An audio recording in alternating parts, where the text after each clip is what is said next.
Hello. I don't know why I did that. That was just, okay, never mind. Anyway, I just watched the last one. As I said, double episode. I got a day off today, so that's why I'm doing it. As you can see, normally I watch this at night, not this time. Anyway, yeah. Today's Movie Monday episode is Operation Fortune, Ruse De Guerre. It's a Guy Ritchie film. I like Guy Ritchie. I really enjoyed, I think it was The Gentleman. That was a couple years ago that I really liked. This one stars Jason Statham and what's her name? Aubrey Plaza and Hugh Grant as well. A few other familiar names. Bugsy Malone. Aubrey Plaza, I think I really liked her in Legion. She was really good in that. Good enough stuff as well. Jason Statham is awesome too, of course. I remember someone watched this on the plane with me when I went to Australia. Someone watched it on the plane. I didn't watch the whole thing, but I saw like a couple clips. I didn't hear anything. I just looked at someone else's screen. But I thought, hey, what movie is that? That looks interesting. And I looked it up. I'm just like, oh, wait a second. That's the 2023 Amazon Prime movie, Operation Fortune. Recently, I've been looking at the movies on my list that are released this year, and I thought I'd just do them. There's only a few left. I think there's a couple left after this. But I thought I'd watch this. This is about, I think there's a spy action thriller, I think. Also a comedy. It seems like it normally says the action comedy thriller. Special Agent Orson Fortune and his team of operatives recruit one of Hollywood's biggest movie stars to help them on an undercover mission when the sale of a deadly new weapons technology threatens to disrupt the world order. Okay, they're going on an undercover mission and they're using a Hollywood star. How's that going to be undercover then? You're kind of be blown with it if you had a movie star working with. I don't know, but they're trying to take down some sort of deadly weapons technology. So this should be quite fun. Amazon is the only streaming service I actually have. I had Disney before my phone contract cancelled Netflix, so I've just got this one, and I've only got it not because of Prime Video but because of like deliveries and stuff. So like, yeah, there's just a bonus really. But yeah, it's a Prime Video movie. I look forward to it, so let's watch it and I'll let you know what I think. So it's like a little intelligence agency, and the head of it seems to be this guy, the third guy. This very posh English guy, yeah, that guy. He's like the head, and then Jason Statham seems to be like the team leader, I guess. And then they got a couple of recruits, not Hugh Grant, but a couple of other characters, including Aubrey Plaza, who is an American who's just been hired. And this is like a British intelligence group as well, so that's interesting. But yeah, she's literally just been added onto the team. There was a guy called John who left. And he doesn't particularly like her yet, Jason Statham. So we'll see how that goes. I like it so far though. Like, it's well filmed. It's the intro is very a little bit scary and interesting.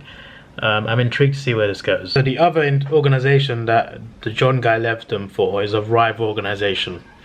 They don't like each other, even though they're meant to be on the same side. That should be an interesting dynamic. Two different police teams that don't like each other. Okay. This was the exact scene I saw on the plane. Now I have the sound to couple with the visuals. That's not Ben Harris. That's Ben Harris. That scene that scene has me. Ben Harris is a villain they're trying to chase down, and he throws someone off a building, and then Jason Statham was like, go and get him, we found him. We're just like, no, that's not Ben Harris. He's not the one who fell out of the building. And then Ben Harris jumps out of nowhere, Jason Statham, in the high-rise. And Jason Statham just throws him off like it's the Royal Rumble at WWE. Just throws him off the building. And then the guy on the floor is like, that's Ben Harris. Also, that guy, the black guy, he has a Scouse accent. He just, if you're not from England, you probably won't get it, but there's a lot of different accents in England. And sometimes it's an accent you don't expect. There's like 2 different London accents in this, but there's a guy with a Scouse accent, and it just, you don't expect him to sound like, I don't mean it to sound racial or anything, but like, you don't expect him to sound Scouse, but he does. It just keeps throwing me off, and I don't mean it in a racist way. It just throws me off that he's Scouse. It throws me off completely. IMDb says he was born in Manchester, but he sounds like Tony Bellew. Like, it sounds like Stephen Graham. So the rival agency went rogue. They were not just rivals in getting justice, they were actually getting injustice. They were villains all along. Unbelievable. I swear this guy's accent changes like every few seconds. First he's Scouse, then he's just, you know, somewhere up north, probably Manchester, and then I just got a bit of a London accent just now. I have trust issues. You have this guy with like 3 different accents. You got Jason Statham's accent, and then you got a guy who sounds like he's from the royal family. So you got a whole variation of English accents. You got Hugh Grant as well. And it's over. Safe to say, Jason Statham's character, Orson, definitely likes the new recruit a lot more. But by the end of the film, yeah, that was pretty good. Just a pretty good spy thriller. Nothing like groundbreaking. No like huge twists and turns aside from Mike on the rival side being on the bad side, turning. But apart from that, yeah, there's not too much. There's a pretty straightforward plot, but the visuals are nice. It looks good, especially for a made-for-streaming movie. It's pretty damn good. I don't think it's amazing by any stretch, but it's a fun little action movie, and I definitely like the different British representation in this for sure. But yeah, it's pretty good, and I just don't love it, but I had a good time. I had a good time throughout. I never felt bored even once. It just wasn't like an incredible, like amazing movie, but I'll give it a 7.5 out of 10. I think it's I think that's a fair rating based on how I enjoyed it, but also thinking it's not actually like amazing, but still fair enough. I think that was pretty good.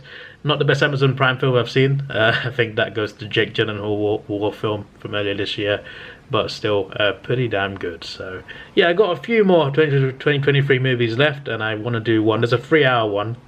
Might do it next week, we shall see. But there's actually only 2 left. Yeah, there's 2 left, so I look forward to sharing it with you. This is your boy Davidoff. Please like, share, subscribe. Thanks for watching. Have a good day, and goodbye. Let's take it slow. Where you go, I go too. And if you hit the bottom, I'm going down with you. Let's take it slow. Who cares where we gotta be? You know you'll have a good time wherever